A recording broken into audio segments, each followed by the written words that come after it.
শুভ দুপুর। আমন্ত্রণ ব্যবসা বাণিজ্য আর অর্থনীতির সবশেষ সংবাদ ও বিশ্লেষণ নিয়ে নিউজ 24 এর নিয়মিত আয়োজন নিটোল টাটা বিজনেস আওয়ারে। সাথে আছি বাবু কামরুজ্জামান। রবি থেকে বৃহস্পতিবার দুপুরে একটাই প্রচার হচ্ছে আমাদের এই অনুষ্ঠান। গোটা আয়োজনে দেশ বিদেশের ব্যবসা বাণিজ্যের সবশেষ খবর ছাড়াও থাকছে খবরের বিশ্লেষণ। এছাড়াও শেয়ার বাজার ও মুদ্রা বাজারের আপডেট সহ জানাবো আন্তর্জাতিক বাণিজ্যের হালচাল।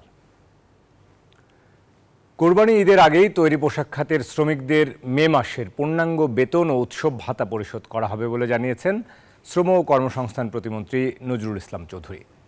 রাজধানীর বিজয়নগর শ্রম ভবন সম্মেলন কক্ষে গতকাল সরকার, মালিক ও শ্রমিকদের প্রতিনিধিদের বৈঠকের পর এসব কথা জানান তিনি। এর আগে শ্রম ও কর্মসংস্থান প্রতিমন্ত্রীর সভাপতিত্বে ত্রিপক্ষীয় বৈঠক হয়।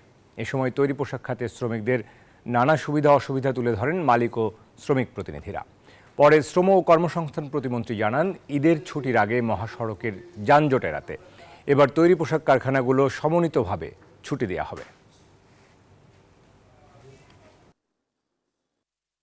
পরিবারে কতজন আছে, কোন কোন পরিবারে 2 জন আছে, 1 জন থাকতে পারে, কোন 7 জন থাকতে পারে। সেই অনুযায়ী এই টিসিবির খাদ্য সামগ্রী বিতরণ করে সেই ব্যবস্থাটা করা। তার প্রাপ্যতা মালিক পক্ষ স্বপ্রণোদিত হয়ে বলে দিয়েছেন, পুরো মাসের বেতন যদিও মাস শেষ হবে না, এরপরও পুরো মাসের বেতন দিয়ে দেবেন এবং বোনাস দিয়ে দেবেন এবং কোনো শ্রমিক ছাঁটাই করবেন না। স্পেশাল পরিকল্পনা করেছি, সামনেও থাকবে ইনশাআল্লাহ। আসছে বাজেটে পুঁজিবাজারে কালো টাকা বিনিয়োগের সুযোগ করে দেওয়ার প্রস্তাব দিয়েছে ডিএসসি ব্রোকার্স অ্যাসোসিয়েশন ডিবিএ। এছাড়া নতুন করে কোনো দুর্বল কোম্পানিকে বাজারে তালিকাভুক্ত না করতেও অনুরোধ জানিয়েছে সংগঠনটি। বুধবার রাজধানীর মতিঝিলে ঢাকা স্টক এক্সচেঞ্জের সাথে অনুষ্ঠিত বৈঠকে সংগঠনের নেতারা এসব প্রস্তাব তুলে ধরেন। জানায়, শেয়ার বিক্রির মুনাফা বা ক্যাপিটাল গেইনের ওপর কর আরোপ চায় না ডিএসসি ব্রোকার্স অ্যাসোসিয়েশন। বৈঠক শেষে বিস্তারিত তুলে ধরেন ডিএসসির চেয়ারম্যান অধ্যাপক হাফিজ মোহাম্মদ হাসান বাবু। এ সময় ডিএসসির চেয়ারম্যান জানান, অনিয়মের জন্য কঠিন শাস্তি না হলে বাজারে পুনরায় কারসাজি হতে পারে। পাশাপাশি বিনিয়োগ শিক্ষা বাড়ানোর উপর গুরুত্বারোপ করেন তিনি। আমরা যেন কোনো ব্যাড আইপিওতে মার্কেটকে না নিয়ে আসে, যার ফলে এই আইপিও কিন্তু একটা important instrument for the market. Money inject করার একটা বড় কম্পোনেন্ট। ব্ল্যাক মানিগুলো আমরা ক্যাপিটাল মার্কেটে যদি ইনজেক্ট করতে পারি, ক্যাপিটাল মার্কেটে মানির যে লিকুইডিটি ক্রাইসিস, সেখান থেকে আমরা কিছুটা উত্তরণ ঘটাতে পারবো। সার্বিকভাবে আগামী বছরের 25 জুন পর্যন্ত ন্যায্য মূল্যে বিতরণের জন্য পণ্য ক্রয় করার অনুমোদন পেয়েছে সরকারি সংস্থা টিসিবি। সচিবালয়ে অর্থনৈতিক ক্রয় সংক্রান্ত মন্ত্রিসভা কমিটির বৈঠক শেষে এসব কথা জানিয়েছেন সমন্বয় ও সংস্কার সচিব মাহমুদুল হোসেন খান। সচিব বলেন, ন্যায্য মূল্যে টিসিবির পণ্য বিতরণ কার্যক্রমের সময়সীমা এই মাসের 25 তারিখে শেষ হচ্ছে। তাই নতুন করে সময় বাড়ালো সরকার। রপ্তানিকারকদের প্রদত্ত সুবিধার বিকল্প খোঁজার জন্য কমিটির সভায় নির্দেশনা দেওয়া হয়েছে। এছাড়া ক্রয় সংক্রান্ত মন্ত্রিসভা কমিটির বৈঠকে বিভিন্ন মন্ত্রণালয়ের 19টি প্রস্তাব গৃহীত হয়েছে। রেলের জন্য 1000 কোটি টাকার কোচ, ইঞ্জিন কেনার অনুমোদন দেওয়া হয়েছে। এর বাইরেও বিদ্যুৎ উপকেন্দ্র নির্মাণ, ঢাকা ওয়াসার পরামর্শক নিয়োগ ও উন্নয়ন প্রকল্পের কেনাকাটার অনুমোদন দেওয়া হয়েছে ক্রয় সংক্রান্ত মন্ত্রিসভা কমিটির সভায়। শিল্প মন্ত্রণালয়ের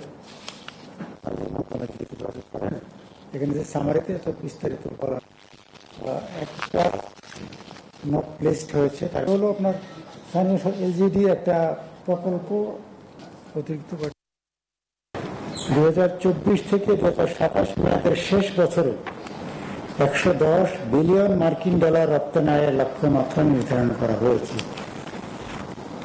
রপ্তানি প্রক্রিয়ায় অনুসরণীয় বিভিন্ন ধাপগুলো এখানে অন্তর্ভুক্ত করা হয়েছে। সর্বোচ্চ অগ্রাধিকার প্রাপ্ত খাতে সম্ভাবনাময় নতুন কিছু পণ্য ও সেবা, যেমন সবজি, হস্ত ও কারুপণ্য অন্তর্ভুক্ত করা হয়েছে। এদিকে ভোক্তার জন্য সাশ্রয়ী মূল্যে বসুন্ধরা পণ্য কর্মসূচির আনুষ্ঠানিক উদ্বোধন করেছেন ভোক্তা অধিকার সংরক্ষণ অধিদপ্তরের মহাপরিচালক AHM শফিকুজ্জামান এবং বসুন্ধরা গ্রুপের ভাইস চেয়ারম্যান সাফিয়াত সোভান। সকালে রাজধানীর বসুন্ধরা ইন্ডাস্ট্রিয়াল হেডকোয়ার্টার 2 এর ট্রাক সেল কার্যক্রম উদ্বোধন করা হয়। এ সময় ভোক্তা অধিকার সংরক্ষণ অধিদপ্তরের মহাপরিচালক বলেন, দ্রব্যমূল্যের ঊর্ধ্বমুখী বাজারে বসুন্ধরা গ্রুপের এমন উদ্যোগ প্রশংসনীয়। বলেন, কতিপয় ব্যবসায়ীর অনিয়ম পাচ্ছি, কোল্ড স্টোরেজে ডিম রেখে বাজারে অস্থিতিশীল করার অপচেষ্টা করছে। এ বিষয়ে তদারকি করা হচ্ছে।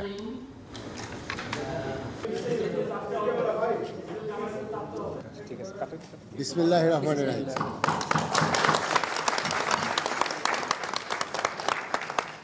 আপনি একটু কিছু বলেন।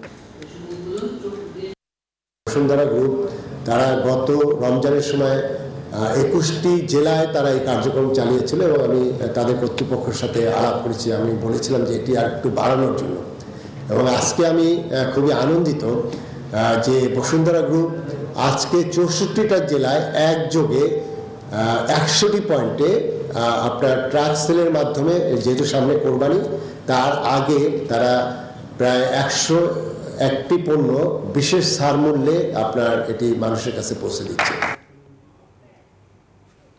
দর্শক, এবারে সংবাদ বিশ্লেষণে ফিরতে চাই। সংবাদ বিশ্লেষণে আজকে আমরা আলোচনা করতে চাই খাদ্য মূল্যস্ফীতি ও জীবনযাত্রার খরচ নিয়ে। আমরা জানি যে একদিকে বিনিময় হারের অস্থিরতা, অন্যদিকে মূল্যস্ফীতির যে চাপ। এপ্রিল মাসে কিন্তু 10% ছাড়িয়ে গেছে মূল্যস্ফীতির হার, যেটা এর আগে নভেম্বরেও ছাড়িয়ে গিয়েছিল।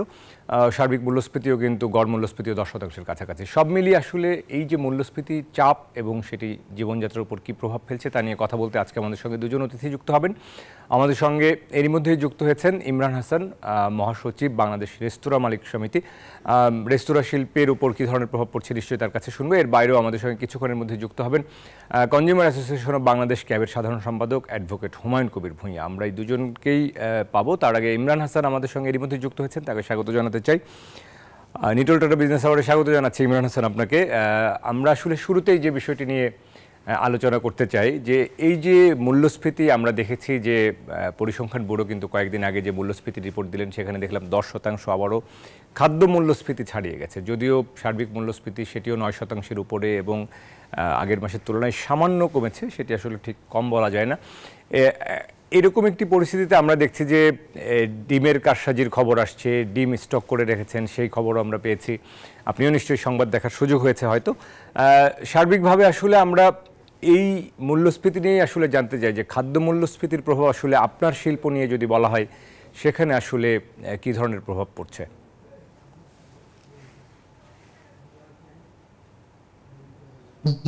দেখুন, আমরা তো সেই করোনার পর থেকেই, করোনা থেকে শুরু করে এখন পর্যন্ত আমরা যুদ্ধ করে যাচ্ছি সাস্টেন করার জন্য, বিশেষ করে আমরা যারা ছোট উদ্যোক্তারা আছি রেস্তোরাঁ ক্ষেত্রে। এর আগে জানেন আপনি 29শে ফেব্রুয়ারি দুর্ঘটনার পরে এই সেক্টরে একটা বড় ক্রাইসিস তৈরি হয়েছিল। সেখান থেকে আমরা বের হওয়ার চেষ্টা করছি। আমাদের সেক্টরে অনেক কিছু প্রবলেম আছে, সেই প্রবলেম নিয়ে মাননীয় প্রধানমন্ত্রীর অফিস কাজ করছে। অনেকদিন পরে আমাদের যে দাবি দেওয়াগুলো ছিল সেগুলো নিয়ে কাজ করছে, যাতে আমরা একটা ডিসিপ্লিন আওতায় চলে আসি। কিন্তু একটা বড় সমস্যা হচ্ছে এখন এই বাজারের মূল্যস্ফীতি, যেটা বলেন যাই বলেন, বাজারের যে দ্রব্যমূল্যের প্রভাব, এই প্রভাবে দেখেন মুরগির মাংস 220 টাকা পাইকারি পর্যায়ে চলে গেছে অলরেডি। কিছু কিছু দিন 240 টাকাও ছিল। এখন আপনার ডলার 2-3 দিন আগে ডলারের সরকার ফিক্স করে দিয়েছে 117 টাকা। বা যাই হোক, আগেও 126 টাকায় ডলার কিনতে হয়েছে আমাদের ব্যবসায়ীদেরকে। যে ব্যবসায়ীদের মুখে যা শুনেছি যে এক্সপোর্টের ক্ষেত্রে, ইম্পোর্টের ক্ষেত্রে সরকার বেঁধে দিয়েছিল সরকারি 110 টাকা। তো এবারে 117 টাকা বেঁধে দেওয়ার পর ডলারটা কোথায় যায় আমরা জানি না। কিন্তু এই ডলারের অজুহাতে আগে থেকেই, কিন্তু অনেকদিন আগে থেকেই লাস্ট 1 মাস যাবত মুরগির দাম বাড়তে বাড়তে এমন জায়গায় নিয়ে গেছে। ডিম আপনি শুনছেন, আপনি বলছেন ডিমের কথাতে, এই কারসাজি করে কতদিন আমরা এইভাবে চলবো? প্রতি সুযোগ সন্ধানী ব্যবসায়ীরা সবসময় শুধু কারসাজি করবে। সরকার যখন শক্ত মনিটরিং করবে তখন দাম আবার কমে আসবে। এইখান থেকে আমরা কবে বেরোতে পারবো আমরা জানি না। কারণ আমরা দেখেন ফিক্সড প্রাইসে ব্যবসা করি, আমরা রেস্তোরাঁয় যারা আছি আমাদের দামটা ফিক্স থাকে। কারণ আমরা সকাল বিকাল দাম কখনোই পরিবর্তন করতে পারবো না। একটা দাম পরিবর্তন করতে হলে আমাদেরকে অনেক ভেবে চিন্তে, অনেক প্ল্যান করে দাম পরিবর্তন করতে হয়। কিন্তু এখন যে শুধুমাত্র মুরগি না, আপনি চালের দামও বেড়ে গেছে, তারপরে আপনার অন্যান্য যত উপকরণ আছে, ইভেন সবজির দাম, আমরা কিন্তু এবার যে সিজনটা গেল সবজির সিজনে কিন্তু আমরা সবজি রিজনেবল পাইনি। কিন্তু আমরা শুনেছি সবজি উৎপাদন অনেক হয়েছে, মাছের উৎপাদন অনেক হয়েছে। শুধুমাত্র বাজার ব্যবস্থাপনার কারণে, সাপ্লাই চেইনটা স্মুথ না হওয়ার কারণে কিন্তু আমরা অনেক সুফল পাচ্ছি না। এখন এই ডলার যে ফিক্স বেঁধে দিল আইএমএফ, এই যে আইএমএফ এর সমস্ত শর্তগুলা সরকার মেনে নিতে বাধ্য হচ্ছে, আসলে এটা কতটুকু আমাদের দেশের জন্য ভালো হবে এটা সরকারই ভালো বুঝবে। কারণ এই টার্মে সরকার খুব চাপে আছে, শুনেছি রিজার্ভ কমে গেছে অনেক, সেই রিজার্ভ নিয়ে সংকটের মুখে আছে। এখন যে জায়গায় ফোকাস করা দরকার সেই জায়গায় কিন্তু আমাদের ফোকাস হচ্ছে না। যে টাকা যে পাচার হচ্ছে হুন্ডির মাধ্যমে, এই হুন্ডি বন্ধে কিন্তু আমরা কোনো কার্যক্রম পদক্ষেপ দেখছি না। যেই কারণে কিন্তু আমাদের রেমিটেন্স গুলো হুন্ডির মাধ্যমে দেশে আসছে এবং দেশ থেকে অবৈধভাবে টাকা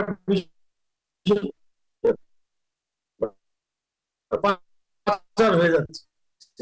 তা আমরা এখন জানাবো যে ব্যাংক লুট করে বিদেশে টাকা নিয়ে গেছে তাদেরকে দরকার পড়লে সারেন্ডার করে, ঠিক আছে বাবা তোমাদেরকে কিছু বলবো না, দেশে টাকা নিয়ে আসো, তোমরা টাকা নিয়ে আসলে আমাদের তো ডলার পুরো হয়ে যাবে। কারণ এই দুর্নীতি যদি বন্ধ না করা হয়, আপনি যতই চেষ্টা করেন না কেন, আপনি মূল্যস্ফীতি বলেন, আপনি বাজার ঠিক করা বলেন, হবে না। কারণ কোনো না কোনো অজুহাতে আমাদের এই যে ব্যবসায়ীরা দাম বাড়াতেই থাকবে, আমরা সাধারণ যারা ছোট ছোট ব্যবসায়ী আছি আমরা সাফার করতে থাকবো। জি, কারণ ছোট ব্যবসায়ী এখন এই সেক্টরে নাই, সব বড় ব্যবসায়ীরা চলে আসছে। প্রতিবারই আপনাদের চ্যানেলে, বিভিন্ন চ্যানেলে আমরা বলে আসছি যে ছোট ব্যবসায়ীরা কি বাঁচার কোনো রাস্তা নাই। ছোট ব্যবসায়ীদের বাঁচার জন্য সরকার চেষ্টা করছে। আমরা কিছুদিন আগে এসএমই ফাউন্ডেশনের সাথে মিটিং করেছি। এসএমই ফাউন্ডেশন আগে যেমন আমাদের সেক্টরে লোন দিত না, এখন লোন দেওয়ার জন্য একটা প্রসেস চলছে। বাংলাদেশ সরকারের উদ্যোগ কিন্তু ভালো, উদ্যোগ থেমে নাই, কিন্তু কোথাও যেন একটা সমন্বয়ের ঘাটতি, কোথাও যেন একটা শক্তিশালী সুশাসন দরকার। শক্তিশালী বলতে মাননীয় প্রধানমন্ত্রী যেদিন ড্রাইভ দিবেন, যেদিন মাননীয় প্রধানমন্ত্রী এই দুর্নীতিবাজদের বিরুদ্ধে কঠিন ব্যবস্থা নেবেন, তাহলে আমার ধারণা এই যে টাকা পাচার বন্ধ হবে, ব্যাংক লুট বন্ধ হবে। এই ব্যাংকগুলোর অবস্থা খুবই খারাপ। আজকে নিউজ দেখলাম কোনো ব্যাংক টাকা দিতে পারছে না, এবং আমরাও ব্যাংকে লোন পাচ্ছি না কোথাও গিয়ে যে সাস্টেন করতে পারবো। সুতরাং আমরা এই মূল্যস্ফীতির সাথে এই বিষয়টা সরাসরি জড়িত। কারণ আপনি প্রতিদিন যদি টাকা পাচার করেন হুন্ডির মাধ্যমে, প্রতিদিন যদি আন্ডার ইনভয়েসের মাধ্যমে, ওভার ইনভয়েসের মাধ্যমে টাকা পাচার করেন, তাহলে কিন্তু আমরা কোনোভাবে আমাদের রিজার্ভ বাড়বে না, রিজার্ভ না বাড়বে ডলার স্থিতিশীল হবে না। ডলার স্থিতিশীল না হলে ব্যবসায়ীরা কোনো না কোনো সুযোগে বাজার থেকে তাদের অতিরিক্ত মুনাফা ওনারা নিয়েই যাবেন। তো সুতরাং এগুলো বলে কোনো লাভ নেই। জি, হ্যালো, শুনতে পাচ্ছেন? জি নিশ্চয়ই আমরা শুনতে পাচ্ছি আপনাকে। অনেকগুলো বিষয় আপনি তুলে ধরেছেন। আমরা সুনির্দিষ্ট করে একটা বিষয়ের উপর একটু দৃষ্টি রাখতে চাই আপনার, যে এই যে ব্রয়লার মুরগির দাম এত বেড়ে যাওয়া হঠাৎ করে, আপনারা যেহেতু এই খাতের একটা বড় ধরনের আপনারা ভোক্তা এবং একই সাথে ক্রেতা, এই ব্রয়লার মুরগির দামের অস্বাভাবিকতার কারণ কি মনে হয় আপনার কাছে? দেখেন, ব্রয়লার মুরগি আপনারা জানেন, আমরা বহুবার বলেছি, ব্রয়লার মুরগি 5 থেকে 6 জন নিয়ন্ত্রণ করেন বড় ব্যবসায়ীরা। আপনি ওনাদের কাছে জিজ্ঞেস করেন, ওনারা 10টা অজুহাত আপনাদেরকে দেখাই দিবেন। আমার কোশ্চেন হচ্ছে, আপনার ডলার বাড়লো তো কয়েকদিন আগে, এই 17 করলো, আগে তো 10 ছিল, কেন তাইলে আপনার এই অজুহাতে আপনি দাম বাড়েন? আপনি ভরা মৌসুমে আমাদের তো এখন অনেক ফিড, আমাদের নিজেদের অনেক ফিড বলতে আমাদের যে কৃষি উপকরণ বাংলাদেশেই প্রোডাকশন হচ্ছে, আমাদের কিছু কিছু ইম্পোর্ট করতে হচ্ছে। তো আমি যদি নতুন এলসি খোলার আগেই বা ডলার দাম বাড়ার আগে থেকে আপনার প্রিপারেশন নিয়ে সবাই চুপ থাকে, যখন সবাই আওয়াজ দেয় এরা আস্তে আস্তে আস্তে আস্তে বাড়ায়, যখন বাজারে খুব আওয়াজ হয় আর মানুষ তো ক্লান্ত, কে বলবে? আমি তো কোনো বিসিসিআই কে দেখি না এই বিষয়ে কথা বলতে, কনজিউমাররা কথা বলছে না।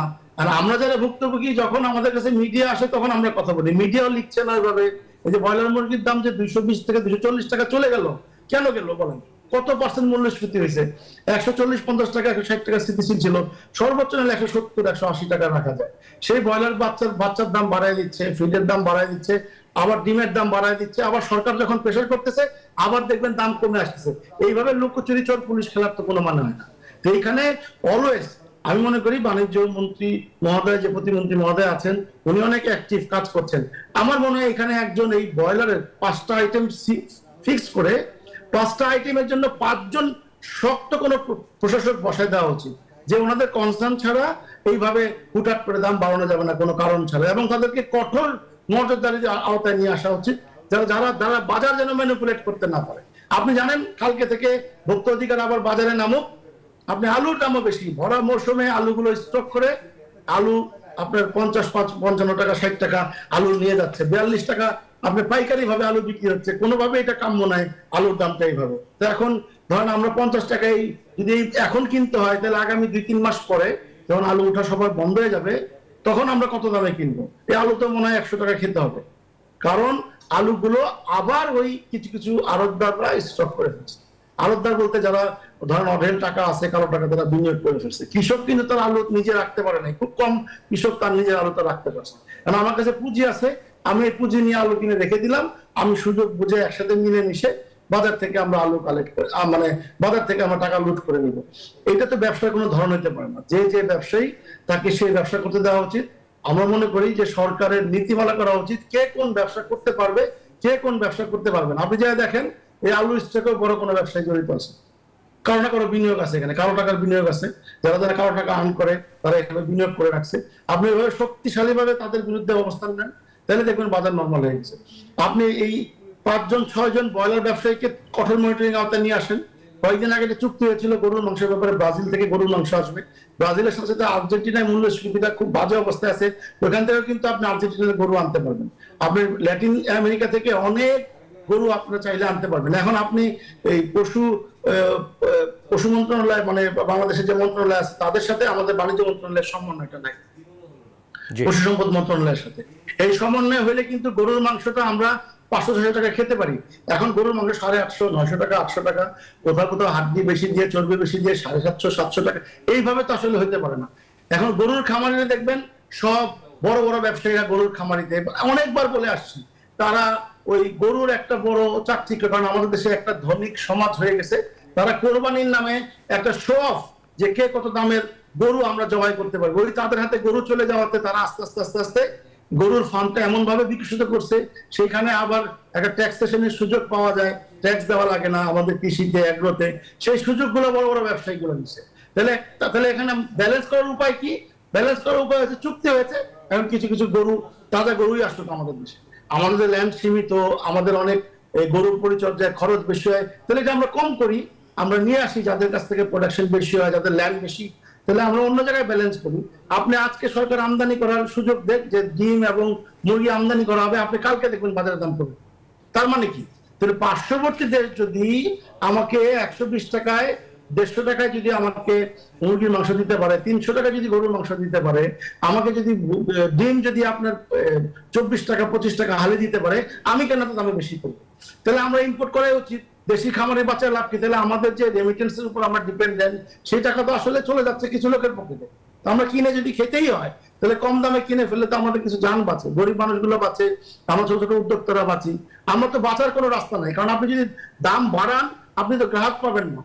গ্রাহক তাহলে আমরা কিভাবে সমন্বয় করতে হচ্ছে, কোনো মতন বেঁচে আছি আমরা, এইভাবে বেঁচে থাকার আসলে কোনো মানে হয় না।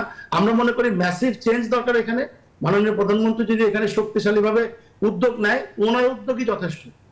আমি গ্যারান্টি দিয়ে বলতে পারি উনি উদ্যোগ নিলে, উনি শক্তিশালী ভাবে, উনি সিরিয়াসলি ওনার যে মন্ত্রণালয়ের লোকজন আছে, উনি যদি এটারে একটু সময় দেয়, তাহলে দেখবেন যে আবার কিছুদিনের জন্য এই আপনার আপনার কি বলে এটাকে, বাজার নরমাল হয়ে গেছে। আমি এটা কন্টিনিউ যদি ধারাবাহিকভাবে মনিটরিং করতে থাকেন, আপনি দেখবেন বাজার নরমাল হতে থাকবে। এইটা আমাদের সবার আগে জরুরি। বাজারের জন্য শক্তিশালী আমাদের একটা প্রশাসন দরকার। জি ইমরান হাসান, আমরা বুঝতে পেরেছি আপনার সুনির্দিষ্ট পরামর্শ যে বাজার মনিটরিংয়ের জন্য আসলে প্রয়োজনে প্রশাসক নিয়োগ করা, এটি নতুন একটি প্রস্তাব, উদ্যোগের কথা বলছেন আপনি। আমরা দেখছি যে ভোক্তা অধিকার কাজ করছে, মাঠে নামছে, আরও বাণিজ্য মন্ত্রণালয় মাঝে মাঝে নামছে, বিভিন্ন টাস্ক ফোর্স কাজ করছে, কিন্তু এরপরেও আমাদের যে মূল্যস্ফীতির অবস্থা, আমরা যখন দেখি আলুর দাম, আমরা যখন দেখি পেঁয়াজের দাম, এই যে অস্বাভাবিকতা, এই অস্বাভাবিকতা থেকে আমরা গত 1 বছর 2 বছর কখনোই কিন্তু বেরিয়ে আসতে পারিনি। তো আমরা এই বিষয়টি নিয়ে আপনার কাছে জানতে চাইব, বিশেষ করে ডিমের দাম বাড়ার ক্ষেত্রে আমাদেরকে যেটি বারবার বলা হচ্ছিল, খামারিরা বলছেন যে বৃষ্টির কারণে, কখনো বলছেন তারা অতিরিক্ত গরমের কারণে সরবরাহে ঘাটতি, এবং সেটির একটা বড় প্রভাব পড়েছে আসলে ডিমের দামে। আমরা এই মুহূর্তে আমাদের একজন সহকর্মী সাভারে রয়েছেন, নাজমুল রয়েছেন, বাজারে অবস্থান করছেন, তার কাছ থেকে একটু বাজার পরিস্থিতিটা জেনে নিব এবং বিশেষ করে ডিমের দামটাও জেনে নেব যে সেখানকার আসলে সরবরাহ পরিস্থিতি। নাজমুল, আমাকে আশা করি শুনতে পাচ্ছেন। আমরা একটু জানতে চাইবো যে ব্রয়লার মুরগির দাম আমরা হুট করে দেখলাম বেশ কিছুদিন ধরে বেড়েছে, 220 টাকা বিক্রি হচ্ছে ঢাকায়, 230 টাকা, 200 টাকা যে ছাড়িয়ে যাওয়া, এবং একই সাথে ডিমের দাম 150 টাকা ডজন হয়ে যাওয়া। এখন আসলে ওখানে আপনি যে কেমন দেখছেন ডিমের দাম, ব্রয়লার মুরগির দাম, এবং সেখানকার সরবরাহ নিয়ে কি বলছেন তারা?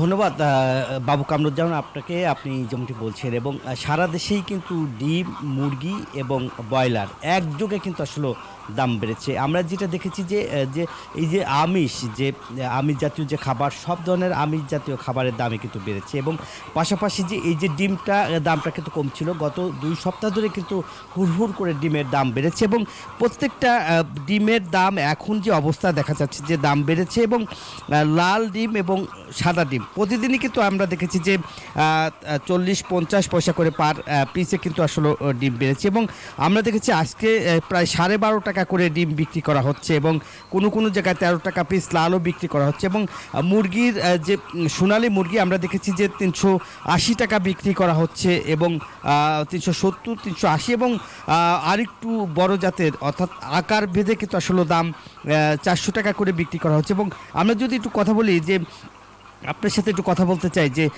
ডিম তো আপনার প্রতিদিন 1000 করে ডিম লাগে মাদ্রাসায়, দাম আসলে ডিমের দাম কেমন বেড়েছে এবং এই যে এখন যে বাজার হঠাৎ করে বেড়েছে এই দামে কি আসলে আপনাদের পোষাচ্ছে কিনা? মোটেও পোষাচ্ছে না। আসলে আমরা ছাত্রদেরকে বোর্ডিংয়ে রাখি, ওরা কোরআন হাদিস পড়ে, কিন্তু আমিষ জাতীয় খাবারের প্রয়োজন আছে মেধা বিকাশের জন্য। কিন্তু হুড়হুড় করে ডিমের দাম এবং মুরগির দাম যেই পরিমাণ বাড়ছে প্রতিদিন, তা আমাদের সাধ্যের বাইরে চলে যাচ্ছে। এই জন্য নিয়ন্ত্রণে আসা দরকার এবং যারা এই নিয়ন্ত্রণ কর্মী যারা আছেন এদের এই ব্যাপারে উদ্যোগী হওয়া দরকার বলে মনে করি আর কি। যেমনটি আসলে বলছিলেন এবং তারা নিয়মিত ডিম এবং মুরগি কিনতে হয় তাদেরকে এবং বাচ্চাদেরকে খাওয়াতে আসলে তারা এখান থেকেই সংগ্রহ করছে এবং আমরা দেখেছি যে ডিমের বাজার কিন্তু অস্থির এবং প্রান্তিক খামারিরা বলছে অতিরিক্ত গরম এবং ফিটের দাম অর্থাৎ মুরগির যে খাবার এবং ওষুধের দাম কিন্তু বলছে লাগামহীন দাম বেড়েছে এবং এই লাগামহীন দাম বেড়ে যাওয়ার কারণে আসলে ডিমের দামটাও তারা বলছে যে একটু বেশি দামে বিক্রি করা হচ্ছে এবং আরেকটা হচ্ছে যে অতিরিক্ত গরম, এই গরমে কিন্তু তাদের মুরগি অসুখ বিসুখ হচ্ছে এবং মুরগি কিন্তু রোগে আক্রান্ত হচ্ছে, যার কারণে আসলে মুরগিও কিন্তু আসলে মারা যাচ্ছে এবং ভিটামিন ডি এবং স্যালাইন এই জাতীয় খাবার কিন্তু আসলে যে মুরগির যে ওষুধপত্র সবই কিন্তু আসলে দাম বেড়েছে এবং মুরগির যে এই যে ভিটামিন জাতীয় যে অর্থাৎ ঝিনুক, তারপরে ভুট্টা বা AD3 বা অন্যান্য যেসব মুরগির যে খাবারের যেসব ভিটামিন রয়েছে সবই কিন্তু আসলে দাম বেড়েছে এবং বলছে যে এই খাবার কিন্তু এলচি করা হয়, সেই কারণে কিন্তু বলছে যে দাম বেড়ে গেছে এবং এই কারণে আসলে প্রান্তিক খামারিরাও আসলে একটু বিপদে রয়েছে যে সব কিছুই তারা দাম দিয়ে কিনতে হচ্ছে এবং ডিমও কিন্তু তাদেরকে একটু বেশি ডিমের বাজারে আসলে পাচ্ছে ভালো, কিন্তু তারা এখানে বলছে এবং এখানকার যারা খামারি তারা ডিমের আড়তগুলোতে নেয়, আড়তে আসলে সেখান থেকে আরও 50 পয়সা বা 60 পয়সা কমিশন বেশি রেখে আসলে তাদেরকে ডিমের দাম আসলে নির্ধারণ করা হয় এবং এক ধরনের সিন্ডিকেটে আসলে ডিমের বাজার নিয়ন্ত্রণ করছে। এই ছিল আমার কাছে প্রান্তিক খামার থেকে ডিমের বাজার এবং মুরগির বাজারের সর্বশেষ খবর। ফিরে যাচ্ছি স্টুডিওতে। জি নাজমুল, অনেক ধন্যবাদ আপনাকে আমাদের সাথে যুক্ত হওয়ার জন্য। দর্শক, আমাদের সহকর্মী নাজমুল হুদা জানাচ্ছিলেন সাভার থেকে ডিম এবং মুরগির বাজারের খবর। আমরা আবারও আলোচনায় ফিরতে চাই। আমাদের সঙ্গে এই মুহূর্তে ইমরান হাসান রয়েছেন, মহাসচিব বাংলাদেশ রেস্তোরাঁ মালিক সমিতি। আরও একবার স্বাগত নিটল টাটা বিজনেস আওয়ার্ডে। ইমরান হাসান, আমরা অনুষ্ঠান এই পর্যায়ে আপনাকে আসলে বিদায় জানাবো, আমরা শেষ করতে চাই, বিরতিতে যেতে চাই। শেষ যে প্রশ্নটি আসলে আপনার কাছে করতে চাই, সার্বিকভাবে এই যে পরিস্থিতি আমরা দিনের পর দিন দেখে যাচ্ছি, এই মূল্যস্ফীতি কিন্তু দীর্ঘদিন ধরে উচ্চ মূল্যস্ফীতি, কিন্তু এর থেকে উত্তরণ কোনোভাবেই ঘটছে না। আমরা দেখছি যে ভোক্তা অধিকার মাঠে রয়েছেন, টাস্কফোর্স কাজ করছেন, কিন্তু সাধারণ মানুষের আয় তো বাড়ছে না। তাদের আমরা দেখছি যে এখন তারা 1 কেজি নয়, তারা হয়তো 100 গ্রাম করে কিনছেন, তারা হয়তো 1 কেজি ফল নয়, একটি ফল কিনছেন। এরকম একটি বাস্তবতার মধ্য দিয়ে কিন্তু ভোক্তারা যাচ্ছেন। যে দেখুন, আমি মাননীয় প্রধানমন্ত্রীর কিছু উদ্যোগ নিয়েছিলেন যে একটি বাড়ি একটি খামার। দেখেন, আমরা না সব শহরমুখী হয়ে গেছি, আমরা কিছুই করতে চাই না। আমরা তো আমাদের নিজেদের প্রোডাকশন বাড়াতে হবে। আমরা প্রত্যেকটা বাড়িতে মুরগি পালতে হবে নিজেদের, আমাদের প্রত্যেকটা বাড়িতে কিছু সবজি লাগাইতে হবে, আমাদের একটি বাড়ি একটি খামার যেটা বলা হয়েছে। আপনি যখন এটা বাস্তবায়ন করবেন, এটাতে উপলব্ধি করবেন, আমাদের একটু কায়িক পরিশ্রমও হবে এবং আমরা একটা অর্গানিক খাবারও পেতে পারবো। আমরা স্লোলি এই বাজার ব্যবস্থা এবং এই ইয়ের কারণে আমরা কিন্তু এই পোল্ট্রির উপর ডিপেন্ড করে ফেলেছি। আমরা কিন্তু প্রচুর আমিষ খাই। আর গরিব মানুষের যে ডিম, সেটা আমি বলতে চাই যে সবাই যদি যার যার জায়গায় একটু ডিম মুরগি পালা শুরু করে আগের মতো। আমরা ছোটবেলায় দেখেছি যে কোনো বাসায় মুরগি একটা খামার, ছোট ছোট ঘর থাকতো, মুরগির ঘর থাকতো, সেই ঘরে 8, 10টা 15টা মুরগি থাকতো। নিজেদের ঘরের মুরগির চাহিদা হওয়ার পরেও পাশের বাসায় হয়তো এক্সচেঞ্জ হইতো বা বিক্রি হইতো, কিন্তু আমরা কিন্তু এই জায়গা থেকে সরে আসছি। আমাদের এখন উচিত হচ্ছে, যেহেতু আমাদের বাংলাদেশের 80% গ্রাম নির্ভর, আমাদের এই গ্রামের যেই মানুষগুলো যে এই কৃষকরা যে আপনার শুধু কৃষিকাজ করে এই দোকানে বসে আড্ডা দিচ্ছে, চা খাচ্ছে, টেলিভিশন দেখতেছে, সব কেনার উপর ডিপেন্ডেন্ট। আমরা যদি নিজেদের প্রোডাকশন গুলো যদি আমরা বাড়াইতে পারি, তাহলে কিন্তু আমাদের এই এদের উপর ডিপেন্ড করতে হয় না, দেখবেন বাজারে অনেক স্থিতিশীলতা চলে আসবে। তো আমাদের এখন উদ্যোগ যে মাননীয় প্রধানমন্ত্রী নিয়েছেন যে একটি বাড়ি একটি খামার। এবং আরেকটা বিষয় আপনার মাধ্যমে বলে রাখি, খুব উদ্বেগের কারণ আমার গ্রামে আমি দেখেছি যে মাটি কেটে নিয়ে ইট ভাটায় নিয়ে যাচ্ছে, সরকারের নির্দেশনা থাকার পরেও কৃষি জমি বিলুপ্ত হচ্ছে, অনেক কঠিন আইন করেছে, তারপরেও খবরদারি মনিটরিং নাই। বহুবার চেষ্টা করেও অনেকের কাছে ধ্যান দরবার করে মাটি কাটা বন্ধ করতে পারি নাই। এই কৃষি জমি বিলুপ্ত হওয়ার কারণে কিন্তু আমাদের অনেক কৃষি প্রোডাকশন কমে গেছে, যে কারণে কিন্তু আমাদের বাইরে থেকে ইম্পোর্ট করতে হচ্ছে এবং আমাদের পোল্ট্রি সেক্টরটাকে বাদ দিয়ে আমরা অর্গানিকে চলে ইমরান হাসান, আমাদের শেষ করতে হবে। জি, তাহলে দেখবেন যে আমরা একটা সুফল পাবো। নিশ্চয়ই আপনি চমৎকার একটি অভিনব উদ্যোগের কথা বলেছেন। প্রধানমন্ত্রী এই একটি বাড়ি একটি খামারের কথা কিন্তু বারবারই বলেছেন এবং এটি কিন্তু আসলে পারে যে অন্তত আমাদের যে নিজেদের যে চাহিদা, অভ্যন্তরীণ চাহিদা এবং সবার যে চাহিদা সেটি কিন্তু মেটাতে। ইমরান হাসান, অনেক ধন্যবাদ জানাই আমাদের আলোচনায় সময় দেওয়ার জন্য। পরবর্তী অনুষ্ঠানে নিশ্চয়ই আবারও আপনাদের সাথে বিস্তারিত আলোচনা হবে এবং পাশে পাবো সেই প্রত্যাশা জানিয়ে আজকের মতো বিদায় জানাচ্ছি। ভালো থাকবেন এবং ধন্যবাদ। ধন্যবাদ আপনাকে। দর্শক, আমাদের সঙ্গে রেস্তোরাঁ মালিক সমিতির মহাসচিব যুক্ত ছিলেন, কথা বলছিলেন জীবনযাত্রার খরচ নিয়ে। নিটল টাটা বিজনেস আওয়ারের সময় হলে একটা বিরতি নিবার, ফিরবো শেয়ার বাজার আপডেট এবং ব্যবসা বাণিজ্যের অন্যান্য খবর নিয়ে। আশা করি সাথে থাকবেন। দর্শক, বিরতির পর আবারও স্বাগত নিটল টাটা বিজনেস আওয়ারে। সাথে আছি বাবু কামরুজ্জামান। এবারে শেয়ার বাজারের খবর।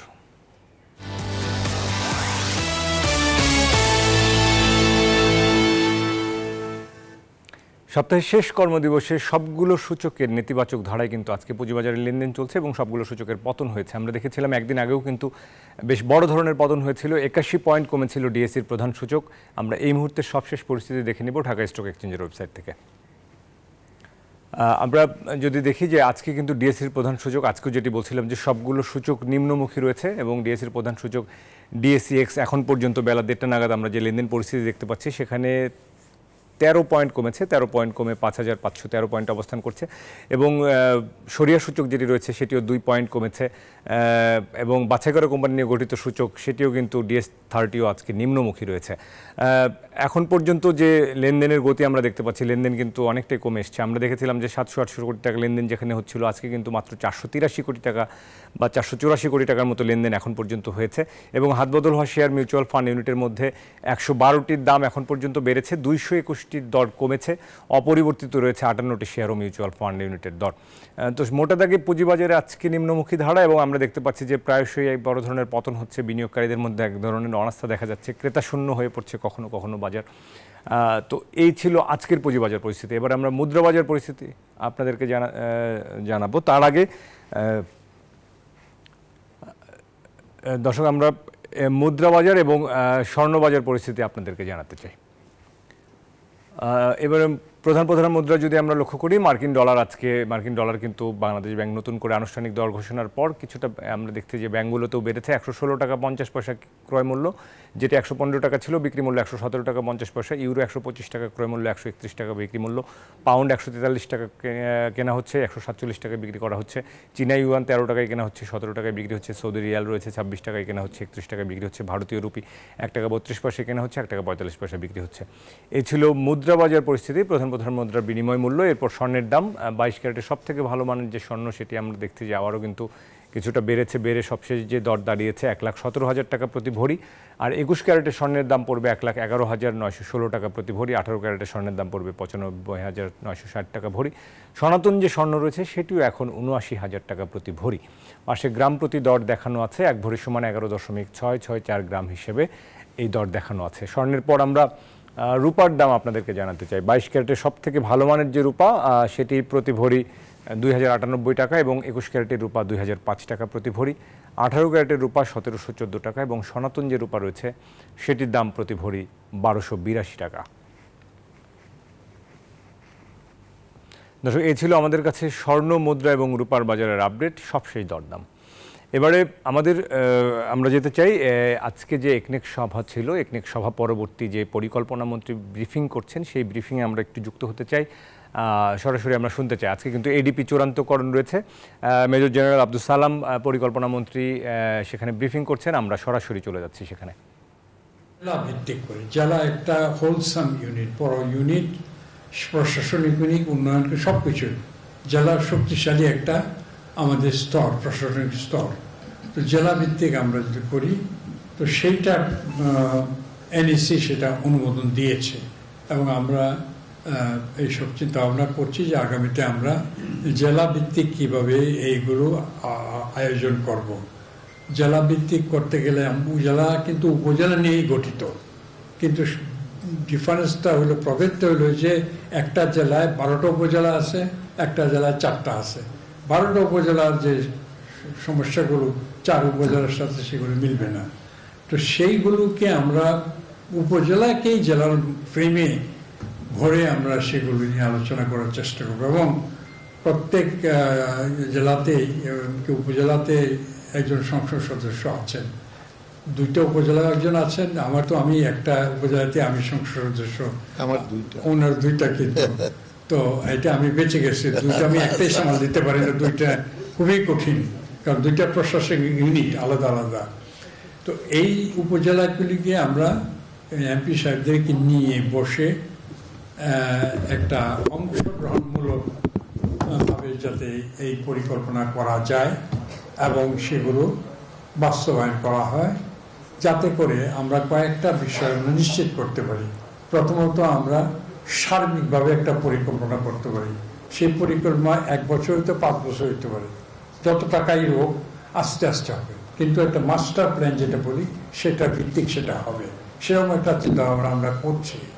এবং মাস্টার প্ল্যান ভিত্তিক হবে এবং অংশগ্রহণমূলক হবে। সকলেই কিন্তু প্রাথমিকভাবে তো আমরা MP সাহেবের কথা বলতে চাই, পরবর্তীতে প্রয়োজন মতো উপজেলা চেয়ারম্যান সাহেবদের একত্রিত করে আমরা কথা বলতে চাই, যাতে তাদের যে লক্ষ্যবস্তু আছে, আশা আকাঙ্ক্ষা আছে, সেগুলো এর মধ্যে সমন্বয় করে আমরা সেগুলোকে বাস্তবায়িত করার প্রকল্প হিসেবে বাস্তবায়িত করার জন্য প্রস্তুত করতে পারি। এই একটা বিষয় মাননীয় প্রধানমন্ত্রী, চেয়ারপারসন, NEC এবং সদস্য সকলেই এই বিষয়টা অনুমোদন দিয়েছেন। আমরা এখন এটা বিস্তারিত নিয়ে কাজ করব এবং আশা করি এই যে উন্নয়নের ধারা, যেটা বিশেষ করে গ্রামীণ অবকাঠামো, গ্রামীণ স্বাস্থ্য, গ্রামীণ যোগাযোগ ব্যবস্থা, গ্রামীণ শিক্ষা ব্যবস্থা, এগুলির উপরে বিশেষ দৃষ্টি পড়বে বলে মনে করি। আমি এই দায়িত্ব গ্রহণ করার পরে আপনার সঙ্গে উপস্থিত হয়েছিলাম, আমি এই কথাই বলেছিলাম যে আমাদের উন্নয়নের চিন্তাধারাটা গ্রামে নিয়ে যেতে হবে, যেটা মাননীয় প্রধানমন্ত্রী সবসময় বলেন যে গ্রাম নিয়েই বাংলাদেশ, গ্রামে উন্নয়ন করলে সবই উন্নয়ন হবে, গ্রামের ভিত্তি হলো গ্রাম। তো সেখানে আমরা এটা করার চেষ্টা করি। দর্শক, আমরা কথা শুনছিলাম, পরিকল্পনা মন্ত্রী জানাচ্ছিলেন একনিক পরবর্তী মিটিং, পরবর্তী ব্রিফিং করছিলেন আজকে। কিন্তু এরই মধ্যেই আপনাদেরকে জানিয়ে রাখি যে বার্ষিক উন্নয়ন কর্মসূচি অর্থাৎ ADP কিন্তু আজকে আনুষ্ঠানিকভাবে চূড়ান্ত করা হয়েছে এবং ঘোষণা করা হয়েছে। 2,65,000 কোটি টাকা এই অর্থ বছরের জন্য কিন্তু ADP বরাদ্দ করা হয়েছে। নিউট্রাল ডাটা বিজনেস আওয়ারে আরও একটা বিরতি নিব, ফিরব দেশ ও বিশ্ব বাণিজ্যের খবর নিয়ে। আশা করি সাথেই থাকবেন। দর্শক, আবারও স্বাগত নিউট্রাল ডাটা বিজনেস আওয়ারে। এবারে জনপদের শিল্প বাণিজ্যের খবর।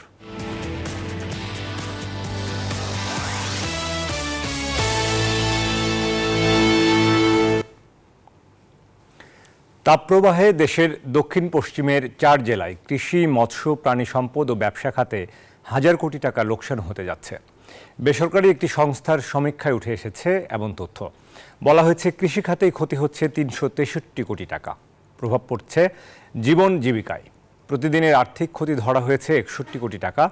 এসব ক্ষতি আগামীতে ওই এলাকার মানুষের জীবনে ভয়াবহ পরিণতি ডেকে আনতে পারে। তবে ক্ষতি কাটিয়ে ওঠার চেষ্টার কথা বলছে কৃষি বিভাগ। চুয়াডাঙ্গা প্রতিনিধি জামান আক্তারের সহায়তায় কুষ্টিয়া থেকে জাহিদুজ্জামানের প্রতিবেদনে দেখুন বিস্তারিত। উষ্ণতম এবছরে তাপপ্রবাহের ক্ষতির প্রভাব নিয়ে সমীক্ষাটি চালানো হয়েছে চুয়াডাঙ্গা, কুষ্টিয়া, মেহেরপুর ও ঝিনাইদহ জেলার 10টি উপজেলা নিয়ে। বেসরকারি উন্নয়ন সংস্থা ওয়েব ফাউন্ডেশনের এই সমীক্ষায় বলা হয়েছে এই 4 জেলায় কৃষি খাতে অন্তত 363 কোটি টাকা ক্ষতি হতে পারে। অনাবৃষ্টি আর তাপপ্রবাহের কারণে বোরো, ধান সহ অন্যান্য ফসলে স্বেচ্ছায় বিঘাপ্রতি খরচ বেড়েছে 2,500 টাকা করে। সেই সঙ্গে 30 থেকে 40 ভাগ কমে যেতে পারে ফসলের উৎপাদন। এর বাইরে শুধু চুয়াডাঙ্গাতেই মৎস্য খাতে লোকসান হচ্ছে প্রায় 98 কোটি টাকা, আর প্রাণী সম্পদ খাতের লোকসান 96 কোটি টাকা। জমিতে ফসল কম হয়েছে, চিটা হয়েছে ধানের ক্ষেত্রে, অন্যান্য ফসল পচে গেছে, সেচের খরচ বেড়েছে, কৃষকের শ্রমিকের খরচ বেড়েছে, মাছ মরে গেছে, মাছের প্রজনন ক্ষমতা কমে গেছে, ডিম দিতে পারে নাই। তাপপ্রবাহ প্রভাব ফেলেছে ছোট ব্যবসা ও জীবন জীবিকায়। প্রতিদিনের আর্থিক ক্ষতি ধরা হয়েছে 61 কোটি টাকার উপরে, আর ছোট ব্যবসায় আয় কমেছে 30% হারে। এ সমীক্ষায় বলা ক্ষতির ব্যাপারে একমত ভুক্তভোগীরাও। ফলন কমছে, চিটি পড়ছে, পানি সংকটে শীষে মারা যাচ্ছে। তিল পুরি আমার শেষ ক্ষতি হয়ে গেছে, বাদাম পুরি ক্ষতি হয়ে গেছে। মাছগুলো আপনার পানি হিটের কারণে, তাপমাত্রার কারণে মারা যাচ্ছে। এই বছরে লাভ তো দূরে থাক, সবই লস হয়ে যাচ্ছে। প্রাকৃতিক যে খাবার তৈরি হতো মাছের পুকুরে, সেই মাছ এখন আর হচ্ছে না। স্থানীয় প্রশাসন ও কৃষি বিভাগের কাছে ক্ষয়ক্ষতির সুনির্দিষ্ট তথ্য নেই, তবে কৃষিতে ক্ষতির কথা স্বীকার করে তা কাটিয়ে ওঠার চেষ্টা চলছে বলছেন এই কর্মকর্তা। আমরা কৃষকদের চেষ্টা করেছি যতটা তাদের পাশে থেকে পরামর্শ দিয়ে, কৃষকরা অনেকটাই আমাদের পরামর্শ শুনেছে এবং তারপরে কিছু আসলে তাপের কারণে কিছু তো করার নাই, কিছু জমি হয়তো হালকা চিটা হতে পারে। নদী, খাল সহ জলাধার খনন করে পানি সংরক্ষণ করার মতো নানান সুপারিশ করা হয়েছে সমীক্ষায়। বলা হয়েছে এই ক্ষতি আগামীতে এই অঞ্চলের মানুষের জীবনে ভয়াবহ পরিণতি ডেকে আনতে পারে। জাহিদুজ্জামান, নিউজ 24। দর্শক, এই ছিল নিউট্রাল ডেটা বিজনেস আওয়ারের এখনকার আয়োজন। ব্যবসা বাণিজ্যের সবশেষ খবর ও খবরের বিশ্লেষণ জানতে চোখ রাখুন রবি থেকে বৃহস্পতি দুপুর 1টায় বিজনেস আওয়ারে। এছাড়া রাত 9টায় বিজনেস এক্সপ্রেস দেখার আমন্ত্রণ জানিয়ে শেষ করছি। এতক্ষণ সাথে থাকার জন্য সবাইকে ধন্যবাদ।